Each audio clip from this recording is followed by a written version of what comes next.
28절 말씀을 통해서 생명으로 인도하는 네 가지 지혜라는 제목으로 하나님 말씀 증거하겠습니다.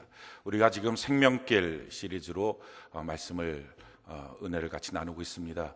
두 번째 시간인데 생명길은 한마디로 말하면 하나님을 쫓아가는 삶입니다. 우리의 인생 가운데 하나님을 앞에 모시고 그 하나님이 원하시는 길로 걸어가는 것, 이것이 생명길입니다. 우리가 선택하며 사는 삶은 참으로 고달프고 실패하는 삶입니다. 5분 앞도 내다보지 못하는 우리가 우리의 인생이 무엇인가를 결정한다는 것 자체가 사실은 모험입니다. 그렇기 때문에 우리의 인생을 우리가 결정하는 게 아니라 우리의 미래를 아시는 하나님께서, 그 선하신 하나님이 우리의 인생길을 인도하실 때 그 하나님을 앞에 모시고 하나님이 무엇을 원하시는지, 하나님의 뜻이 무엇인지, 어떤 사건 어떤 일 속에서도 하나님이 무엇을 우리에게 요구하시는지, 나를 향한 하나님의 기대가 무엇인지 이거를 찾는 것, 이것이 가장 중요합니다. 다윗은 자기 인생의 승리의 비결을 하나님을 항상 앞에 모시는 것, 이것이 내 인생의 승리의 비결이었다고 말합니다. 시편 16편 8절로 11절 우리 같이 한번 읽어볼까요? 시작. 내가 여호와를 항상 내 앞에 모시며 그가 나의 오른쪽에 계심으로 내가 흔들리지 아니하리로다. 이러므로 나의 마음이 기쁘고 나의 영도 즐거워하며 내 육체도 안전히 살리니 이는 주께서 내 영혼을 소홀히 버리지 아니하시며 주의 거룩한 자를 멸망시키지 않으실 것임이니이다. 주께서 생명의 길을 내게 보이시리니 주의 앞에는 충만한 기쁨이 있고 주의 오른쪽에는 영원한 즐거움이 있나이다. 다윗이 지금 이렇게 고백을 하죠. 하나님을 내가 항상 내 앞에 모셨다라는 것입니다. 내가 무엇을 하든지 내 인생의 주도권을 하나님께 드렸다. 하나님이 내 인생을 운전할 수 있도록 운전대를 하나님께 맡겨드렸다라는 것입니다. 이렇게 하나님을 항상 앞에 모셔서 하나님은 어떻게 할까요? 자기가 먼저 결정하지 말고, 자기가 먼저 판단하지 말고, 자기가 먼저 결론을 내리지 말고 하나님은 어떻게 할까요? 이렇게 했더니 하나님이 내 오른쪽에 오셔서 나를 붙잡아 주시더라 하는 것입니다. 그래서 흔들릴 만한 때에 흔들리지 않고 인생길을 걸어갔는데 그 인생길은 마음은 기쁘고 또 육신도 건강하고 내 영혼도 소생함을 얻고 인생의 살 길이 열리더라 하는 것입니다. 우리가 이런 축복의 삶을 살아가는 은혜가 있기를 바랍니다. 그런데 우리 인생 가운데 하나님을 항상 우리 앞에 모셔야 되는데 이게 잘 안 될 때가 많습니다. 급하고 정말 중요할 때 하나님 꼭 앞에 계셔야 되고 하나님이 인도해 주셔야 될 그때가 어쩌면 우리가 자꾸 신앙을 실패하고 우리의 삶도 실패하는 때일 수도 있습니다. 왜 그럴까? 왜 하나님을 우리가 우리 앞에 모시지 못할까? 이유가 두 가지가 있습니다. 제일 첫 번째 이유는요, 두려움 때문입니다. 이 두려움은 하나님이 주시는 게 아닙니다. 마귀가 주는 거거든요. 그러니까 마귀가 이 두려움을 우리 마음에 주면 우리가 두려움 때문에 잘못된 선택을 합니다. 두려움을 주는 이유는 한 가지예요. 그걸 갖고 조급한, 또 잘못된, 옳지 않은 이런 틀린 선택을 하도록 하기 위해서 마귀가 우리 마음속에 두려움을 줍니다. 출애굽했던 이스라엘 백성들은 430년 종살이를 애굽에서 했습니다. 그런데 마지막에 하나님께서 10가지 재앙을 그 애굽에 쏟아부으면서 바로를 꼼짝 못하게 합니다. 그걸 통해서 이스라엘 백성들의 해방을 맞게 됩니다. 그러니까 이스라엘 백성들 입장에서는 그 어마어마한 권력을 갖고 있는 바로가 아무것도 아니구나, 하나님 앞에서 꼼짝 못하는구나, 그 엄청난 군사력이, 그 놀라운 문화가 하나님 앞에서는 아무것도 아니구나, 다 무너지는구나, 이걸 깨달았습니다. 그리고 430년 종살이를 청산하고 해방이 돼서 나왔습니다.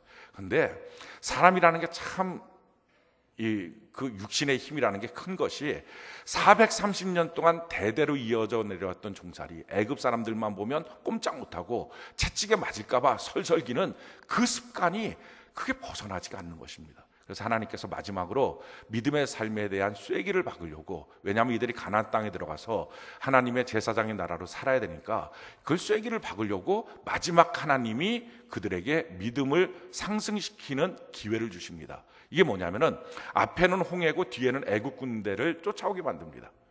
앞에는 바로 넘실거리는 홍해입니다. 뒤에는 애국 군대가 쫓아와서 자기를 다시 잡아서 종살이 하려고 끌려고 하는 그런 상황입니다. 자, 이런 상황이라면 어떻게 할까요? 지금까지 봤잖아요.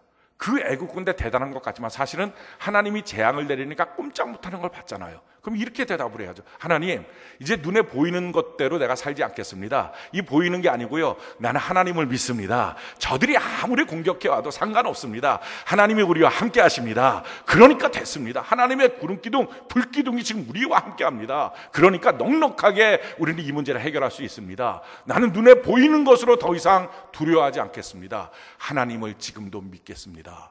이래야 됩니다. 그럴 때 믿음이 바짝 크고, 그럴 때 하나님을 앞에 모시고, 그러면 하나님이 우리 인생길을 향하여 어디로 가라, 이걸 가르쳐 주겠죠. 그러면 하나님께서 야, 홍해를 건너가야 된다, 내가 홍해를 가를게, 이렇게 분명히 말씀하실 겁니다. 하나님은 수가 있으시거든요. 근데 이스라엘 백성들이 어떻게 반응합니까? 이렇게 반응해요. 출애굽기 14장 10절로 12절에 보니까 바로가 가까이 올 때 이스라엘 자손이 눈을 들어 본즉 애굽 사람들이 자기들 뒤에 이른지라 이스라엘 자손이 심히 두려워하여 여호와께 부르짖고. 지금 그들이 눈을 들었어요. 그리고 난 다음에 어떡합니까? 그 군대들을 보고 하나님이 함께 하셨다는 건 잊어버리고 마음속에 뭐가 들어왔습니까? 두려움이 들어왔어요. 이 두려움은요, 어떤 환경이나 상황을 보고 나타나는 정상적인 감정의 반응이 아닙니다. 성경은 디모데후서 1장 7절에 두려워하는 마음은 하나님이 주신 마음이 아니다. 정상적인 환경 속에서 반응하는 내 마음의 반응이 아니다 하는 것입니다. 그 두려움의 마음은 마귀가 주는 것이라는 거예요. 그러니까 지금 이스라엘 백성들이 정상적으로 보면 바로 전에 하나님의 권능으로 10가지 재앙을 통해서 나왔다면 그 애굽 군대, 하나님 앞에 형편없이 당했던, 졌던 그 애굽 군대 또 쫓아온들 뭐가 그렇게 두렵겠어요? 하나님 함께 하시죠. 저들 다 물질러 주실 거죠. 하나님 나를 지켜주시죠. 당연히 이렇게 고백해야 되죠. 그런데 두려움이라는 것이 마음에 쑥 들어올 때 그걸 받아들이니까, 두려움이 오면 아니야, 나 두려워하지 않을 거야, 두려워하지 말고거든요. 나 두려워하지 않을 거야, 하나님 나와 함께 하셔, 노 땡큐, 이렇게 반응해야 되는데 두려움이라고 하는 마귀가 주는 선물을 그냥 넓적 받는 거예요. 받고 나니까 어떻게 합니까? 그 다음에 하나님께 그들이 기도해요. 두려워도 기도합니다. 근데 그 기도는 응답이 없어요. 믿음으로 기도해야 응답이 있지 두려움으로 기도하는 응답이 없어요. 그래서 너희는 아무것도 염려하지 말고 기도하라는 거예요. 두려워하지 말고 기도하라는 거예요. 이게 하나님의 방법이에요. 두려움은 이미 마귀가 내 마음을 장악해버린 신호입니다. 사랑하는 성도 여러분, 지금 혹시 여러분들이 어떤 상황에 있든지 상관없습니다. 두려움이 마음속에 있다면 그 두려움을 오늘 마음속에서 몰아내시기 바랍니다. 그 두려움은 정상적인 믿음의 반응이 아니, 정상적인 삶 속에 나타나는 사건에 대한 반응이 아니라고요. 그 두려움은요, 마귀가 좀 심어놓은 거예요. 나로 하여금 잘못된 선택을 하도록. 그래서 두려워하지 마시고 그 두려움을 쫓아내는 은혜가 있기를 바랍니다. 나는 하나님이 함께 하셔, 두려워하지 않을 거야. 그렇게 하면 두려움이 나간다고요. 이게 만약에 정상적인 어떤 사건에 대한 감정의 반응이라면 그렇게 말한다고 나가겠습니까? 근데 이게 나가는 거예요. 나 두려워하지 않을 거야 하는 순간에 이게 나간다고요. 이스라엘 백성들이 그렇게 두려워해서 부르짖을 뿐만 아니라 한 걸음 더 나가서 어떻게 합니까? 두려움이 들어오니까요. 11절에 보니까 그들이 또 모세에게 이르되 애굽에 매장지가 없어서 당신이 우리를 이끌고 내어 이 광야에서 죽게 하느냐? 어찌하여 당신이 우리를 애굽에서 이끌어내어 우리에게 이같이 하느냐? 원망하기 시작합니다. 사랑하는 성도 여러분, 지금 어떤 사건 앞에 원망이 나옵니까? 누구 때문이라고? 그 사람 때문에 내가 이렇게 힘들어졌다고 자꾸 옛날 일을 생각하면서 괘씸해하고 마음속이 섭섭해지고 화가 나고 견디지 못합니까? 그럼 마귀 장난이에요. 어디서부터 시작한 거예요? 두려움에서부터. 두려움이 들어오니까 기도를 해도 해결이 안 되고요. 두려움이 들어오니까 사람을 보면 원망이 터지고요. 그래서 두려움이 들으니까 또 어떤 일들이 생깁니까? 12절에 보니까 우리가 애굽에서 당신에게 이른 말이 이것이 아니냐? 이르기를 우리를 내버려두라. 우리가 애굽 사람을 섬길 것이라 하지 아니하더냐? 애굽 사람을 섬기는 것이 광야에서 주는 것보다 낫겠노라. 좀 내버려둬요. 이렇게 말해요. 예배 드리셔야죠. 그럴수록 기도하셔야죠. 그럴수록 성경 보셔야죠. 그럴수록 우리 기도 시간 정해서 기도합시다. 좀 날 내버려둬요. 내가 알아서 할게요. 날 좀 더 이상 귀찮게 하지 말아요. 힘들어 죽겠어요. 혹시 이러고 계십니까? 이게 뭐예요? 지금 마귀가 준 두려움에서부터 시작한 열매들이에요. 사랑하는 성도 여러분, 이 열매를 갖고서는요, 하나님이 우리를 그 홍해 앞에서 어떻게 이끌어 가시는지를 모릅니다. 못 봅니다. 그 바다에 길을 내신 하나님의 전능하심을 그들은 못 봅니다. 그렇기 때문에 이 두려움을 쫓아내고 하나님의 역사를 발견하는 은혜가 있기를 바랍니다. 하나님을 앞에 보시는 방법은요, 마음속에 있는 두려움을 내쫓는 것입니다. 두려움은 떠나갈지어다, 두려움은 떠나갈지어다, 두려움은 떠나갈지어다 선포하면서 쫓아내는 거예요. 그래서 하나님의 해답이 이것입니다. 모세를 통해서 이렇게 하나님 말씀하시죠. 출애굽기 14장 13절 같이 한번 읽어봅시다. 시작. 모세가 백성에게 이르되 너희는 두려워하지 말고 가만히 서서 여호와께서 오늘 너희를 위하여 행하시는 구원을 보라. 너희가 오늘 본 애굽 사람을 영원히 다시 보지 아니하리. 너희는 두려워하지 말고 하나님 앞에서 가만히 좀 있어라.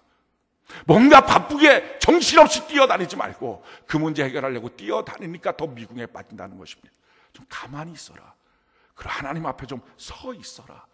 두려워하지 말고 두려움을 쫓아내고 서 있으면 그렇게 잠잠히 있는 그 시간에, 그 예배 시간에, 그 기도 시간에, 그 큐티 시간에 하나님의 말씀을 듣는다는 거예요. 하나님이 어떻게 이끌어 가실지, 그게 하나님을 앞에 모시는 겁니다. 성경이 우리에게 이렇게 약속합니다. 이사야 41장 10절 같이 한번 읽어봅시다. 시작. 두려워하지 말라. 내가 너와 함께함이라. 놀라지 말라. 나는 내 하나님이 됨이라. 내가 너를 굳세게 하리라. 참으로 너를 도와주리라. 참으로 나의 의로운 오른손으로 너를 붙들리라. 아멘이십니까? 이 말씀을 믿으십니까? 하나님이 두려워하지 말라. 내가 너를 도와줄 것이다. 두려워하지 말라. 내가 너와 함께할 것이다. 약속하셨습니다. 이 두려워하지 말라라는 단어는요, 성경에 365번이 나옵니다. 기가 막히죠? 하루에 한 번씩 써먹으라는 것입니다. 날마다 마귀가 우리 마음속에 두려움을 주니 그 두려움을 쫓아내버리고 하나님이 나와 함께 하신다. 할렐루야. 하나님이 나의 편이 되어주신다. 하나님 날 도와주신다. 이 마음을 갖고 좀 잠잠히, 막 정신없이 뛰지 말고 잠잠히 서서 가만히 있으면요, 하나님의 길이 보여요. 하나님의 말씀이 들려요. 하나님의 지혜가 보이기 시작해요. 그 길로 걸어가면 그게 생명길이에요. 그 축복의 길, 그 풍성한 은혜의 길을 걸어가는 복이 있기를 바랍니다. 두 번째, 왜 우리가 하나님을 앞에 모시지 못할까? 다 믿음으로는 하나님을 앞에 모시고 하나님 나의 주인이십니다 이렇게 고백하면서도 왜 그럴까? 이유는요, 우리가 힘 자랑하고 싶어서 그래요. 잘난 척하고 싶어서, 자기를 어떻게 하든지 좀 드러내고 싶어서, 자기 고집도 나타내고 자기 성질도 좀 나타내고, 자기가 좀 얼마큼 감정이 상했는지 좀 표현하고 싶고, 자기 감정이 지금 어떤지, 자기 생각이 어떤지, 내 자존심이 지금 어떤지, 내 자존심이 지금 그 문제 때문에 얼마나 상했는지, 이걸 자꾸 좀 주장하고 싶으니까, 이 힘을 자랑하고 싶으니까 하나님의 인도하심이 안 보여요. 하나님을 앞에 모시지 못하고 자기가 앞서는 거예요. 열왕기하 5장에 보면 나아만이라고 하는 아람의 군대 장관이 있습니다. 이 나아만 장군이 대단한 장군인데요, 불행하게도 문둥병에 걸렸어요. 장군이면 뭐합니까? 문둥병 걸렸는데 참 초라하죠. 근데 그 집에 잡혀온 노예 하나가 있었는데, 여종인데, 이 여종이 말하는 거예요. 우리 땅에 가면, 이 가나안 땅, 이스라엘 땅에 가면 선지자가 있는데, 엘리사 선지자인데, 그에게 가면 문둥병이 치료받습니다. 이 말을 툭 던져주는 거예요. 근데 이 말이 소망이 됐어요. 그래서 치료받으러 가는 거예요. 가는데 막 화려한 옷을 입고 앞뒤 군사들을 거느리고 대단한 왕의 행렬처럼, 승전을 했던 장군의 행렬처럼 그렇게 하고 가는 거예요. 속이 병드니까 겉을 화려하게 하는 거예요. 왜 자꾸 자기를 치장합니까? 속이 병들어서. 왜 자존심을 자꾸 내세웁니까? 속이 열등감이 있으니까. 나아만 장군이 좀 그렇게 하고 가는 거예요. 가면서 내가 이렇게 대단한 장군이니까 선지자가 나와서 나한테 기도하고 막 손을 흔들면서 그러면서 하나님의 치료가 임할 거야 하고 기대를 하고 갔어요. 근데 선지자 집에 딱 도착하니까 선지자가 나오지도 않고 그 남자 종 하나 밖으로 보내갖고, 야, 그 요단강에 가서 7번 목욕하라고 해라 하고 쏙 들어와 버리는 거예요. 듣기도 전에 쏙 들어와. 화가 난 거예요. 자존심이 상처가 난 거예요. 아니 어떻게 나는 이런 식으로 돼? 막 화가 나서 그냥 돌아가겠다고, 다 이거 이스라엘 땅 내가 다 진멸하겠다고 막 화를 내는 거예요. 근데 그렇게 화를 내고 있을 때 그 나아만 장군에게 지혜로운 종들이 있었는데, 그 종들이 와서 이렇게 말을 하는 거예요. 열왕기하 5장 13절로 14절 우리 같이 한번 읽어볼까요? 시작. 그의 종들이 나와서 말하여 이르되 내 아버지여 선지자가 당신에게 큰 일을 행하라 말하였더라면 행하지 아니하였나이까. 하물며 당신에게 이르기를 씻어 깨끗하게 하라 함이리까 하니 나만이 이에 내려가서 하나님의 사람의 말대로 요단강에 7번 몸을 잠그니 그의 살이 어린아이의 살같이 회복되어 깨끗하게 되었더라. 종들이 나서 아주 지혜롭게 말하죠. 아니 선지자가 훨씬 더 어려운 일을 하라 그랬으면 안 하겠습니까? 하시지 않겠어요? 아니 가서 목욕하라는데 씻으라는데 그걸 안 하십니까? 그러니까 이거 한마디로 말하면 뭐합니까? 너 지금 여기 왜 왔니? 너 지금 여기 폼 잡으려고 온 게 아니라 병 치료하려고 왔잖아. 치료받고 가면 되지 왜 여기서 폼을 잡으려고 그래? 이렇게 지금 말한 거예요. 사랑하는 성도 여러분, 오늘 여기 왜 오셨습니까? 자존심 내세우려고요? 자기 자랑하려고요? 내가 얼마나 괜찮은 사람인지 주변 사람들한테 보여주려고요? 아니잖아요. 우리 폼내려고 여기 온 거 아니에요. 우리는 하나님 만나려고 왔어요. 할렐루야. 하나님의 은혜와 축복을 받으려고 왔어요. 그러니까 우리가 지금 왜 왔느냐, 이게 중요한 거예요. 근데 어떤 사람들은 자존심 상했다, 뭐가 싫다, 저게 싫다, 왜 쓸데없이 일어나서 찬양을 시키냐, 집으로 가고 싶다, 등등, 우리 교회는 왜 이렇게 여름에는 덥고 겨울에는 춥냐. 지금 우리가 에어컨 시원하려고 온 게 아니에요. 지금 그래도 시원합니다. 비가 오니까. 이건 딜레마예요. 비가 오면 성도들이 교회 오기 싫어하고 대신에 예배당은 시원해지고 이걸 어떻게 하면 좋을지 모르겠어요. 그런데 정말 우리 생각해 봐야 될 건 이겁니다. 왜 왔느냐는 거예요. 왜 왔느냐. 나는 예배당을 왜 오는 거냐. 난 주님 앞에 지금 왜 온 사람이냐. 내 자랑하려고 온 거 아니에요. 내가 갖고 있는 거 잘한다고 이렇게 말하고 그 말 칭찬 들으려고 온 거 아니에요. 우리 하나님 만나려고 왔어요. 아멘이십니까? 하나님 만나려고 왔다는 거, 이거 하나 붙잡고 하나님 반드시 만나야 합니다. 나만 잡고 지금 그 얘기를 들은 거예요. 그렇지, 나 치료받으러 왔지. 그러고 나서 옷을 벗고 요단강에 들어가요. 자존심의 옷도 벗고 고집의 옷도 벗고 자기 감정에 좀 옷도 벗고 자기 생각에 옷도 벗고 자기 가치관에 옷도 좀 벗고, 하나님 나는 이렇게 벌거숭입니다. 나 주님 없으면 살 수가 없습니다. 그렇게 겸손하게 힘을 빼니까 주의 음성이 들리는 거예요. 씻으면 낫는다. 너무 쉽고 간단한, 절대로 나을 수 없는 문둥병이라는 이 불치병이 너무 쉽게 나올 수 있는 하나님의 방법이 들리는 거예요. 힘을 빼니까. 사랑하는 성도 여러분, 힘 빼면 들려요. 힘 빼면. 오늘 우리가 어떤 힘 자랑도 하지 말고 우리 하나님 앞에서 힘을 빼고, 주여 나는 가난하고 부족하고 연약합니다. 난 주님이 필요합니다. 우리 하나님 한 분만 바라보고 나갈 때 하나님이 우리 앞에서 행하시고 우리를 인도하시는 축복의 길이 열리게 될 줄로 믿습니다. 이렇게 자존심도 좀 내려놓고 고집도 내려놓고 하나님 한 분 바라보고 나아가는 것입니다. 오늘 성경에 보니까요, 우리를 생명의 길로 인도하는 4가지 지혜가 있다는 거예요. 그 4가지 지혜는 4가지 생물을 통해서 우리에게 가르쳐 주신다 하는 것입니다. 자, 오늘 본문 말씀 같이 한번 읽어볼까요? 24절 같이 한번 읽어봅시다. 시작. 땅에 작고도 가장 지혜로운 것 내신. 아멘. 작아야 지혜가 있는 겁니다. 자기가 크다고 여기면요, 힘 자랑만 하지 지혜가 없어요. 자기가 대단하다고 여기면 아무것도 없어요. 사랑하는 성도 여러분, 크고 싶습니까? 대단해지고 싶습니까? 다른 사람한테 뭔가 자기를 막 내세우고 싶습니까? 하나님의 방법은요, 크고자 하느냐? 그러면 내려와서 섬겨야 된다. 그러면 거기서 주님의 축복의 길이 있다. 우리는 크고자 하니까요, 섬기는 거 싫다고 말합니다. 막 자기를 드러내고 싶으니까요, 다른 사람 밑에서 조용히 섬기는 것 자존심 상하다고 말합니다. 아니에요. 섬기는 자가 존귀해지고 커지는 거예요. 이게 하나님의 방식입니다. 오늘 성경에 보니까 이렇게 말하는 거예요. 그 중에 우리가 첫 번째 오늘 말씀을 통해서 25절 말씀을 같이 은혜를 나누고 다음 주에 또 26절 이렇게 말씀을 은혜를 나눌 텐데, 우리 25절 첫 번째 우리 생물을 같이 한번 볼까요? 한 목소리 시작. 곧 힘이 없는 종류로되 먹을 것을 여름에 준비하는 개미와. 제일 첫 번째, 개미를 통해서 생명길을 발견하라 하는 것입니다. 개미를 통해서 우리를 인도하는 그 하나님의 지혜를 발견해야 된다 하는 것입니다. 이 개미의 특징은 뭡니까? 힘이 없다는 거예요. 이걸 아는 거예요. 이게 지혜예요. 내가 힘이 없구나.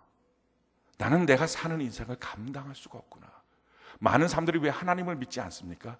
자기가 뭔가 할 수 있다고 생각해서 그래요. 그래서 마침내 할 수 있다고 생각했던 그 사람이 어느 순간에 딱 봉착하면 감당이 안 되는 거예요. 바이러스 하나 감당이 안 돼요, 사람은. 그러니까 감기 걸리고, 감기보다도 지독한 독 걸려요. 세포의 변이, 자기 몸에서 일어나는 세포의 변이, 이거 하나 감당이 안 돼요. 그러니까 암이 되는 거예요.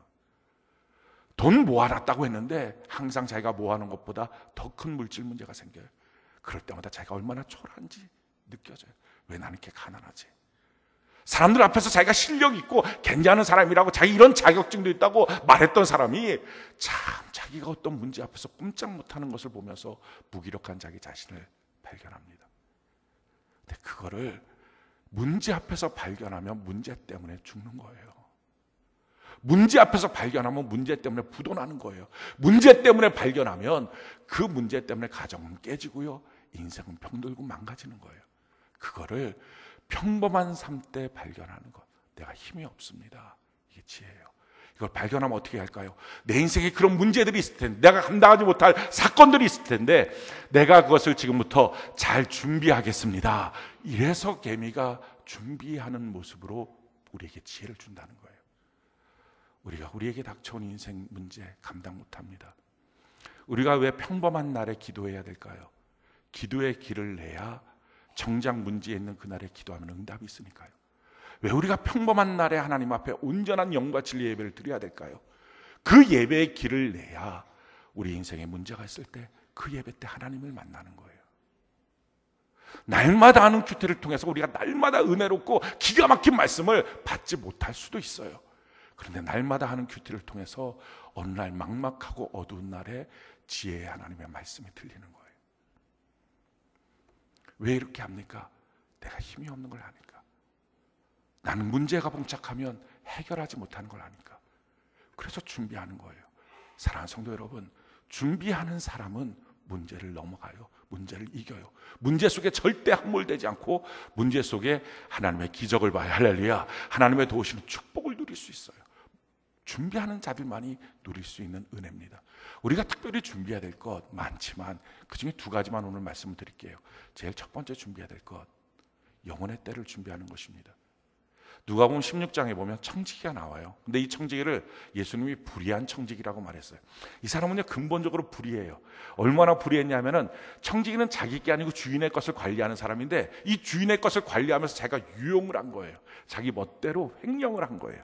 자, 이렇게 유용하고 횡령하고 이런 사람이니까 얼마나 못됐습니까? 불의합니까? 그러니까 주인이 이 소식을 들은 거예요. 그러고 나서 불러갖고, 너 이제 그만해야 되겠다. 너 내 돈 갖고 유용하고 횡령을 했어. 이제 이번 달까지 하고 정리하고 끝내. 인수인계해. 라고 한 거예요. 자, 그 말을 듣자마자 이제 자리가 없어지는 거잖아요. 그러니까 이 불의한 청지기가 아는 방법도 불의한 것밖에 없어요. 뭐 제대로 선한 게 하나도 없는 거예요. 그러니까 이 문제를 어떻게 해결할까? 그러지 이 주인의 채무자들이 있으니까, 주인이 부자니까 채무자들을 다 부르는 거예요. 와갖고, 너 뭐 빚졌니? 예, 저 기름 100대 빚졌습니다. 그래, 여기 쫙 지우고 50대라고 적어 하고 도장 찍어서 다시 종이 주고, 너 뭐 빚졌니? 예, 쌀 100섬 빚졌습니다. 야, 여기 50섬이라고 적어 하고 보내고. 그러니까 주인 거 갖고 다 생색내는 거예요. 선심 쓰는 거예요. 그러면서 마음속으로 이런 생각을 하는 거예요. 야, 이렇게 내가 이들한테 선심을 썼으니 만약에 내가 쫓겨나고 나면 이들 집에 가면 그래도 한 끼씩은 밥을 주겠지. 먹고는 살겠다. 그걸 한 거예요, 지금. 그러니까 얼마나 이 생각도 불의하고 행동도 불의하고 처음부터 불의한 사람이에요. 그런데 예수님이 하시는 말씀이, 모든 게 불의하지만 이를 통해서 한 가지 얻을 지혜는 있다. 이 사람은 자기 자리가 끊어질 줄을 알고 그 이유를 준비하고 있다. 이 지혜를 배워야 된다라는 것입니다. 우리가 있는 게 영원하지 않습니다. 특별히 이 불의한 청지기가 자기의 직장에서 그만두게 하는 것보다 더 확실한 결론, 분명하게 변함없는 결론, 그것은요, 저도 여러분도 죽는다는 거예요. 그 결론에서 빗나가는 사람은 없어요. 문제는 이것을 실감하고 있느냐. 이 불의한 청지기가 뭐 자기 자리가 잘리겠지, 이 마음을 갖고 실감을 안 하고 있었다면 그런 짓을 안 하겠죠. 도리어 주인한테 내가 좀 이제부터 선하게 보이면 주인이 나를 좀 연명을 시켜줄래나, 이러면서 직장도 더 길게 갈래나, 이런 엉뚱한 생각을 하고 있었을 거예요. 준비를 안 했을 거예요. 잘리고 난 이후에 뭘 해야 될지를 준비를 안 했을 거예요. 근데 잘릴 거라는 걸 알았어요. 이걸 자기가 실감한 거예요. 우리도 똑같아요. 죽는다는 거 모르는 사람 없어요. 근데 그 문제는 그것을 정말 실감하고 있느냐. 실감하는 사람이 웰빙뿐만 아니라 웰다잉을 준비해요. 그리고요, 제대로 된 죽음을 준비하는 사람이 살아가는 인생을 제대로 살아갑니다. 지혜롭게 살아갑니다. 내가 죽는 그날에 사람들이 나를 어떻게 평가할까? 더 중요한 것은 하나님을 만날 텐데 하나님은 나를 뭐라고 평가할까? 그 생각을 갖고 하루하루를 살아가면 인생에 허점이 없습니다. 성경이 우리에게 이렇게 말합니다. 히브리서 9장 27절 우리 같이 한번 읽어볼까요? 시작. 한번 죽는 것은 사람에게 정해진 것이요 그 외에는 심판이 있으리니. 반드시 심판이 있다는 거예요. 이 하나님의 심판 앞에서는 살아남을 자가 없어요. 거룩하신 하나님 앞에 모래할 만한 죄 하나도 다 드러나는 거예요. 그러니까 결국 다 지옥 가는 거예요. 방법은 한 가지입니다. 심판에 서지 않는 거예요. 심판에 이르지 않는 거예요. 그럼 어떻게 하면 심판에 이르지 않을까? 죽으면 다 심판이라고 했는데 그럼 심판에 이르지 않는 방법이 뭐냐? 요한복음 5장 24절 우리 같이 한번 읽어볼까요? 시작. 내가 진실로 진실로 너희에게 이르노니 내 말을 듣고 또 나 보내신 이를 믿는 자는 영생을 얻었고 심판에 이르지 아니하나니 사망에서 생명으로 옮겨느라. 하나님의 말씀을 듣고 믿게 되면 예수님을 내가 이제 믿습니다. 사랑하는 성도 여러분, 그러기에 눈으로 하나님 안 봐도 됩니다. 손으로 하나님 안 만져도 됩니다. 그냥 하나님의 말씀, 지금 선포되는 말씀을 듣고 믿어서 내가 이제부터 예수님 믿습니다. 이 마음이 들어오면 그럼 된 거예요. 그러면 심판에 이르지 않아. 영생을 얻는 거예요. 구원을 얻는 거예요. 자, 이 단계를 좀 더 자세하게 성경은 이렇게 설명합니다. 사도행전 2장 38절 우리 같이 한번 읽어볼까요? 시작. 베드로가 이르되 너희가 회개하여 각각 예수 그리스도의 이름으로 침례를 받고 죄사함을 받으라. 그리하면 성령의 선물을 받으리니. 어떻게 하라고? 회개하는 것. 지금 내가 가던 길에서 돌이켜서 내 마음대로 살던 것에서 돌이켜서 이제는 내가 예수님을 믿고 살겠습니다. 이게 회개예요. 자, 이 믿고 살겠습니다라고 말할 때는 우리 마음속에 이런 변화가 있다는 거예요. 어떤 변화냐면 로마서 10장 9절로 10절 같이 한번 읽어봅시다. 시작. 내가 만일 내 입으로 예수를 주로 시인하며 또 하나님께서 그를 죽은 자 가운데서 살리신 것을 내 마음에 믿으면 구원을 받으리라. 사람이 마음으로 믿어 의에 이르고 입술로 시인하여 구원에 이르는. 자, 우리 마음에서부터 먼저 작용이 일어난다는 거. 내가 이렇게 살면 안 되지. 나 예수 믿고 살아야 되겠다. 내가 내 입만 믿고 살 수는 없다라고 하는 결론이 내려지면서 예수 믿고 살아야지. 마음으로 믿어서 어느 날 입술로 시인합니다. 저 이제부터 예수 믿고 살겠습니다. 저 예수 믿고 삽니다. 이러면 구원을 받는 것입니다. 근데 이걸로 구원이 완성된 건 아닙니다. 구원이 어떻게 완성되느냐? 마가복음 16장 16절 같이 한번 읽어볼까요? 시작. 믿고 침례를 받는 사람은 구원을 얻을 것이다. 아멘. 구원에 이르는 거고요. 마음으로 믿고 입술로 시인하면 구원에 이르러 가는 거고요. 그리고 구원을 완전히 얻는 것, 그것은 믿고 이렇게 마음으로 믿고 입술로 시인한 사람이 침례를 받게 될 때 구원에 완전히 이르러서 구원을 얻게 된다 하는 것입니다. 우리가 침례에 대해서 어떤 사람들은 상징적인 것 아니냐, 그냥 교회에서 하는 의식 아니냐 이렇게 취급합니다. 아니에요. 이 침례를 명령하신 분이 누구인지를 알아야 됩니다. 마태복음 28장 19절 20절에 누가 명령하셨습니까? 예수님이 너희는 모든 족속을 제자로 삼아 아버지 아들과 성령의 이름으로 침례를 주고. 예수님이 명령하신 거예요. 이게 헛것 같습니까? 이게 단지 상징인 것 같습니까? 이게 아무런 능력도 없을 것 같습니까? 예수님이 친히 명령하신 거예요. 그 명령을 그대로 받아서 우리가 어떻게 하면 구원을 받겠느냐 할 때 베드로가 그들에게 선포하는 거예요. 너희가 회개하고 각각 예수의 이름으로 침례를 받으라. 그럼 그럼 너희가 죄 사함을 받게 될 것이다. 구원을 얻게 될 것이다. 이게 구원이에요. 우리가 이렇게 구원을 얻었다는 말을 다른 말로 말하면 영생을 얻었다, 거듭남을 얻었다, 이렇게 하나님의 자녀가 되었다, 다 동일한 말인데 관점을 달리하면서 바라보고 표현하는 것입니다. 이렇게 구원을 얻은 것입니다. 근데 이것은 자격증을 얻은 게 아니에요.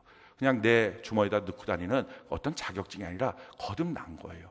영으로 태어난 거예요. 자, 태어났으면 필요한 게 뭡니까? 자라나야 돼요.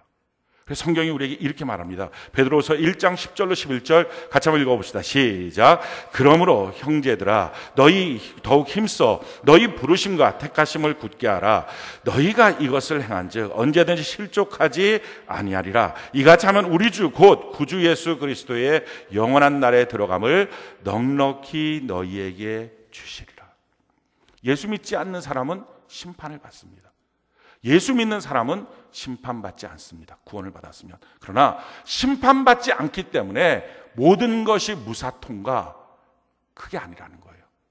태어났기 때문에 태어나지도 않은 사람들은 이거는 논외예요. 이거는 그냥 심판이에요. 그런데 태어났다면 그 다음에 하나님은 보신다는 겁니다. 예수 믿는 사람들만을 놓고 보시는 관점이 있다는 거예요. 그건 뭐냐면은 잘 자라났느냐 이걸 보시겠다는 거예요. 그래서 성경이 우리에게 이렇게 말하는 거예요. 마태복음 7장 21절 우리 같이 한번 읽어볼까요? 시작. 나더러 주여 주여 하는 자마다 다 천국에 들어갈 것이 아니요 다만 하늘에 계신 내 아버지의 뜻대로 행하는 자라야 들어가리라. 하나님의 말씀을 갖고 그 말씀을 적용하며 말씀대로 살아내는 삶이 있을 때 그래 너가 바로 내 자녀야. 너가 자라나고 있구나. 이걸로 하나님은 들어와 천국에 이렇게 말씀하신다는 거예요. 그래서 이 사실을 알았던 다윗이 자기 아들 솔로몬에게 마지막 죽기 전에 유언을 이렇게 합니다. 숨이 꼴떡꼴떡 넘어갈 때 이렇게 유언을 하는 거예요. 열왕기상 2장 1절로 3절 우리 같이 한번 읽어볼까요?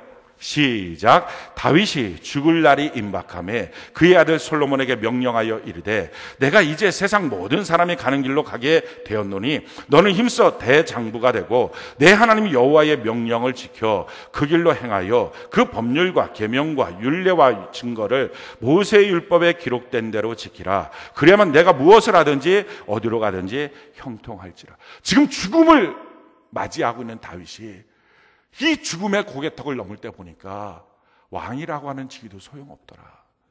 내가 얼마나 많은 적군들을 이겼느냐, 승리했느냐, 내가 얼마나 많은 영토를 차지했느냐, 이거 다 소용없더라. 한 가지만 주님이 보시더라. 내가 말씀대로 살아왔느냐. 사랑하는 성도 여러분, 우리가 주님 만날 때 절대로 주님이 묻지 않을 것. 너 몇 평짜리 아파트에 살았니? 무슨 차 타고 다녔니? 너 연봉은 얼마 받았니? 너 회사에서 지위는 뭐니? 하나도 안 물으실 거예요. 너 자녀 무슨 대학 갔니? 너 자녀 뭐하고 사니? 하나도 안 물으실 거예요. 이런 거 물어보실 것 같아요. 너 사랑하며 살았니? 너 선하게 살았니? 하나님의 자녀답게 살았니? 말씀 갖고 살았니? 얼마나 베풀며 살았니? 내가 준 축복을 갖고 나누며 살았니? 그래서 성경이 우리에게 이렇게 말하는 거예요. 디도서 2장 14절 같이 한번 읽어볼까요? 시작. 그가 우리를 대신하여 자신을 주심은 모든 불법에서 우리를 속량하시고 우리를 깨끗하게 하사 선한 일을 열심히 하는 자기 백성이 되게 하려 하십니다. 왜 우리를 위해서 죽으셨느냐? 선한 일을 열심히 하는 하나님의 자녀 만들려고. 그래서 하나님이 평가하실 거라고요. 너 착하게 살았니? 너 이웃에게 상처 주진 않았니? 못되게 굴진 않았니? 함부로 화내진 않았니? 이거 하나님 물어보실 거라고요. 선하게 사는 것. 성경이 우리에게 이렇게 말합니다. 고린도서 5장 15절 같이 한번 읽어볼까요? 시작. 그가 모든 사람을 대신하여 죽으심은 살아있는 자들로 하여금 다시는 그들 자신을 위하여 살지 않고 오직 그들을 대신하여 죽었다가 다시 살아나신 이를 위하여 살게 하려 함이라. 자기 자신을 위해서 살지 마십시오. 내가 나를 위해서 살지 않을 때 하나님이 나를 위해서 도와주십니다. 내가 내 개인주의, 이기주의에 빠지면 하나님도 도와줄 수 없고 이웃도 도와줄 수 없고 교회도 도와줄 수 없어요. 내가 나를 위해서 살지 않을 때부터 하나님의 도움의 손길, 하나님의 인도하심의 손길이 있습니다. 우리가 또 한 가지 준비해야 돼요. 뭘 준비해야 되느냐? 우리 인생에 주시는 하나님의 축복의 날을 준비해야 돼요. 우리가 살면서요, 반드시 하나님 우리의 기도에 응답하십니다. 할렐루야. 그 날이 있다고요. 우리가 충성되게 주를 섬기면 하나님이 보답하시는 보상의 날이 있다고요. 그 날을 우리가 준비해야 됩니다. 성경을 가만히 보면 때라고 하는 단어가 나와요. 이 시간이라고 하는 것은요, 시간이 있고 때가 있어요. 시간은 크로노스, 때라고 하는 카이로스예요. 크로노스는 일반적인 시간이에요. 몇 년, 몇 월, 며칠, 몇 시에 이렇게 쭉 흘러가는 시간이에요. 이게 크로노스예요. 근데 이 크로노스의 시간에 때, 카이로스, 이 카이로스는요, 그 시간에 하나님이 개입하시는 거예요.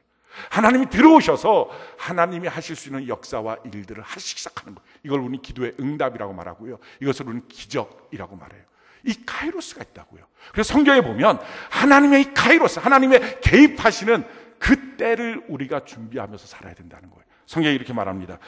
갈라디아서 6장 9절 같이 한번 읽어볼까요? 시작. 우리가 선을 행하되 낙심하지 말지니 포기하지 아니하면 때가 이름에 거두리라. 포기하지 않으면 그 때가 있다는 거예요. 반드시 때가 있다는 거예요. 자, 신명기 8장 16절 우리 같이 한번 읽어볼까요? 시작. 내 조상들도 알지 못하던 만나를 광야에서 내게 먹이셨나니 이는 다 너를 낮추시며 너를 시험하사 마침내 내게 복을 주려 하시고, 이 마침내가 뭐예요? 그때가 있다는 거예요. 하나님의 그 축복의 그 날이 있다는 거예요. 오늘 예배가요, 그냥 예배로 흩어지는 게 아니에요. 기도가 그냥 기도로 흩어지는 게 아니에요. 그때를 준비하고 있는 거예요. 할렐루야. 근데 그때는 어떻게 오느냐? 성경이 말해요. 그때는요, 갑자기 느닷없이 가만히 있었는데, 아니 어쩌면 내가 급하다고, 지금 내가 하나님의 도우심이 꼭 필요하다고, 내 삶 속에 이런 기적이 있어야 된다고 해서 오는 게 아니라 때가 차야 오는 거예요. 다른 말로 말하면 크로노스의 시간, 나의 일반적인 크로노스의 시간에 하나님의 역사가 개입할 수 있도록 그런 마음으로 살아가는 것이 차곡차곡 채워졌을 때 때가 참에 하나님의 역사가 있는 거예요. 그래서 성경이 우리에게 이렇게 말합니다. 갈라디아서 4장 4절 같이 한번 읽어봅시다. 시작. 때가 참에 하나님이 그 아들을 보내사 여자에게서 나게 하시고 율법 아래 나게 하신 것을, 자, 때가 차야 된다는 거예요.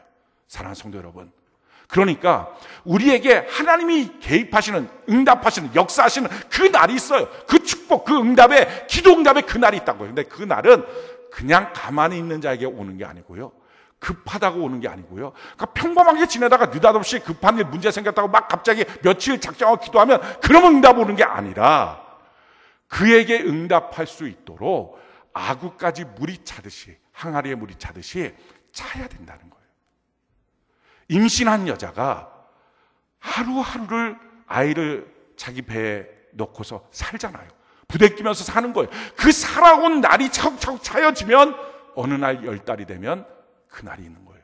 출산의 날이 있는 거예요. 똑같아요. 하루하루를 채워가는 날을 만들어야 돼요. 그래서 그 날을 성경은 이렇게 표현하고 있어요. 누가복음 16장 10절로 12절에 보니까요, 지극히 작은 것에 충성된 자는 큰 것에도 충성되고 지극히 작은 것에 불의한 자는 큰 것에도 불의하니라. 그러니까 우리가 사는 날 동안 어느 때는요, 내 분량에 맞지 않는 일을 하는 것 같은 때가 있어요. 나는 좀 더 괜찮은 자리에 있을 것 같고, 나는 좀 더 괜찮은 위치에 있을 것 같은데 왜 나를 이런 식으로 대우해? 왜 나를 이렇게 형편없이 대우해? 라고 생각하는 작은 것을 하나님이 주실 때가 있어요.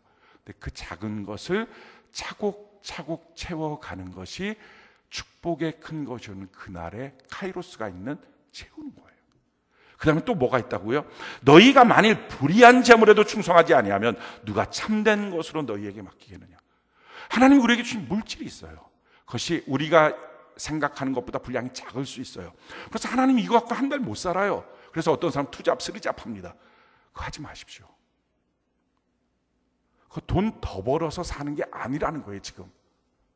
그렇게 하는 건 준비가 아닌 거예요. 내가 벌고서 사는 것을 그렇게 하느라고 예배 빼먹고, 그렇게 하느라고 결국은 큐티도 못하고, 그렇게 하느라고 기도도 못하고, 신앙생활 못하고, 그게 아니라 재물이 있으면, 하나님 주신 재물이 있으면 그냥 그거 갖고 살라는 거예요. 그게 재물에 충성하는 거예요. 주신 그 재물, 그걸 놓고서 지금 내가 삶의 소비를 줄여야 되죠. 공급을 하나님이 그만큼 해주시면 우리에게 그만큼 갖고 살 수 있으니까 해주신 거예요. 줄이라는 거예요. 제가 사역 처음 시작하면서 받은 월급이 5만 원입니다. 우리 그거 갖고 살았어요. 우리 둘이서. 그 되더라고요. 거기 11조 내고 주정헌금 내고 5,000원씩 또 담독허 그렇게 주정헌금. 1,000원짜리는 안 내지 헌금. 막 이러면서 했어요. 5주째가 되면 약간 목이 갈랑갈랑하고. 그런데 살았다고요. 불의한 재물에 충성하는 거. 이거랑 뭘 하신다고요? 참된 걸 주겠다. 진짜 너에게 주고 싶은 그 선물을 그때 가서 안겨줄 것이다. 재물에도 하나님이 주셨다는 것을, 그 주권을 인정하지 못하고 맨날 자기 마음대로 원하는 만큼이 돼야지만 만족하고 있다면 어떻게 하나님의 주권을 삶에서 인정할 수 있겠느냐, 그 말씀이에요. 그 다음 세 번째 뭐라고 말하죠? 너희가 만일 남의 것에 충성하지 아니하면 누가 너희의 것을 너희에게 주겠느냐. 지금 남의 일 하고 있습니까? 나는 언제쯤 내 일 할까? 아니에요. 남의 일 하는 그것이 지금 크로노스의 시간을 하나님이 개입할 수 있도록 채워가는 거예요. 자존심 상해하지 마십시오. 채워지는 그날, 어느 날이 되면 하나님이 역사하시는 하나님의 일들이 우리에게 주어지게 될 줄로 믿습니다. 이렇게 채워가는 그 일을 통해서 하나님이 개입한 카이로스, 그때가 있다는 거예요. 그래서 그때까지 사는 동안에 우리가 꼭 해야 될 게 있습니다. 다윗이 이렇게 말하는 거예요. 시편 37편 1절로 4절 우리 같이 한번 읽어볼까요? 시작. 악을 행하는 자들 때문에 불평하지 말며 불의를 행하는 자들을 시기하지 말지어다. 그들은 풀과 같이 속히 배임을 당할 것이며 푸른 채소같이 쇠잔할 것임이라. 여호와를 의뢰하고 선을 행하라. 땅에 머무는 동안 그의 성실을 먹을 것으로 삼을지어다. 또 여호와를 기뻐하라. 그가 내 마음의 소원을 내게 이루어 주시리라. 불평하지 말고요. 시기하지도 말고요. 선을 행하고 성실하게 살라. 하나님을 기뻐하라. 그러면 내 마음의 소원을 내게 이루어 주시는 하나님의 카이로스의 그날이 있다 하는 것입니다. 이게 쉽지는 않습니다. 쉬운 일이면 제가 설교를 하겠습니까? 여러분들이 알아서 하겠지. 쉽지 않으니까 설교를 하는 거예요. 어떤 사람들은 목사님이 하시는 말씀이 내가 꼭 하기가 힘들어서 마음이 자꾸 늘린다고. 저는 이렇게 질문을 하고 싶어요. 쉬운 거면 설교하겠냐고. 쉬우면 제가 큐티해서 믿고 그냥 순종하면 되지. 이게 쉽지가 않으니까 설교하는 거죠. 쉽지가 않으니까 지금 성령의 역사 가운데 여러분들 마음속에 새기기 시작하는 거예요. 그러니까 쉽지 않습니다. 그런데 쉽지 않지만, 그래서 막막하기도 하고 답답하기도 하고, 이 정도쯤 되면, 이렇게 고달프면 하나님이 도와주셔도 되지 않습니까? 하는 말이 절로 나오는 그때라도 아무 소식이 없거든. 이거 하나 믿고 걸어가세요. 성경이 이렇게 말해요. 욥기서 23장 8절 보니까요. 그런데 내가 앞으로 가도 그가 아니 계시고 뒤로 가도 보이지 아니하며 그가 왼쪽에서 일하시나 내가 만날 수가 없고 그가 오른쪽으로 돌이키시나 배울 수가 없도다. 그러나 내가 가는 길을 그가 하시나니 그가 나를 단련하신 후에는 내가 순금같이 되어 나오리라. 아멘. 내 가는 길을 하시는 주님, 그걸 믿는 거예요. 내 인생을 방치하거나 버려두지 않는다. 나를 이 모든 것을 통해서 단련하신 후에, 우리가 아까 불렀던 찬양 중에 고난을 통해 날 만드심을 내가 믿네. 그걸 믿는 거예요. 그 하나님을 붙잡는 거예요. 그리고 그날도 가서 기도하고 그 힘든 날도 걸어가서 또 주님 앞에 엎드리고, 그러다 보면 너무 놀라운 하나님의 카이로스의 그날이 있어요. 그 축복의 날을 준비하지 않으면 그건 없습니다. 사랑하는 성도 여러분, 이 땅을 살아가면서 하나님의 기적도 기도의 응답도 받아보지 못하고 산다면 그게 어떻게 그리스도인이겠어요? 그리스도인이라면, 하나님의 자녀라면 하나님의 공급하신가 기적을 맛봐야 그게 성도죠. 근데 왜 맛보지 못할까요? 힘들다고 중간에 포기하니까, 힘들다고 중간에 도망가니까. 힘든 그때에 견뎌내는 것, 그게 믿음이에요. 믿음은요, 그래서 기다릴 수 있는 게 믿음이에요. 왜? 진짜 하나님을 믿으니까. 진짜 믿으니까 견디는 거예요. 분명히 하나님이 일하실 걸 믿으니까 그래서 견디는 거예요. 성경이 우리에게 이렇게 말합니다. 로마서 4장 18절로 22절 우리 아브라함의 믿음을 같이 한번 읽어봅시다. 시작. 아브라함이 바랄 수 없는 중에 바라고 믿었으니 이는 내 후손이 이 같으리라 하신 말씀대로 많은 민족의 조상이 되게 하려 하심이라. 그가 100세나 되어 자기 몸이 죽은 것 같고 사라의 태가 죽은 것 같음을 알고도 믿음이 약하여지지 아니하고 믿음이 없어 하나님의 약속을 의심하지 않고 믿음으로 견고하여져서 하나님께 영광을 돌리며 약속하신 것을 또한 능히 이루실 줄 줄을 확신하였으니 그러므로 그것이 그에게 의로 여겨졌느니 바랄 수 없어도. 부정적인 소식이 자꾸 들려도 이제 다 끝났다고 생각하는 그때에도 믿었다는 거예요. 하나님 아시죠? 하나님 일하실 수 있죠. 죽은 것도 살리시고 없는 것도 다시 일으키신 하나님, 하나님 기적을 행하실 수 있죠. 이걸 믿은 거예요.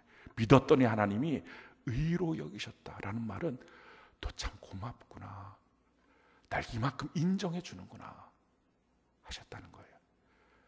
하나님으로 하여금 우리에게 너 참 고맙다, 너 참 고맙다, 이 세상에서 너가 나를 인정해 준다, 이 말 들으면 그 다음부터 기적은 따놓은 당상입니다. 우리 인생살이에 하나님을 믿고 사는 은혜가 있기를 바랍니다. 우리 하나님, 우리의 인생 한 번도 실수 없으셨어요. 한 번도 우리에게 잘못된 것 주신 적 없어요. 언제나 좋은 것 주시고 언제나 축복하시고 인도하신 하나님, 그 하나님이 일하실 수 있도록 우리가 하루하루를 그 하나님의 일터를 만들어가는 것입니다. 기도로, 말씀으로, 선행으로 우리 준비해 갑시다. 하나님을 신뢰하고 요동치지 맙시다. 선을 행합시다. 남의 일이 있어도, 내 체질에 맞지 않는 좀 작은 일이 있어도, 다니기 싫은 직장이라도 하루하루 가면서 주여, 내 이곳에 선교사로 있습니다, 지금 날 도와주세요. 너무 힘든 가정이라도 도망칠 생각하지 말고 주여 하고 그 자리에 뿌리를 박는 것. 그럴 때 하나님의 기적이 거기에 있습니다. 우리 모두가 하나님의 기적을 체험하는 은혜가 넘치기를 예수님 이름으로 축원합니다.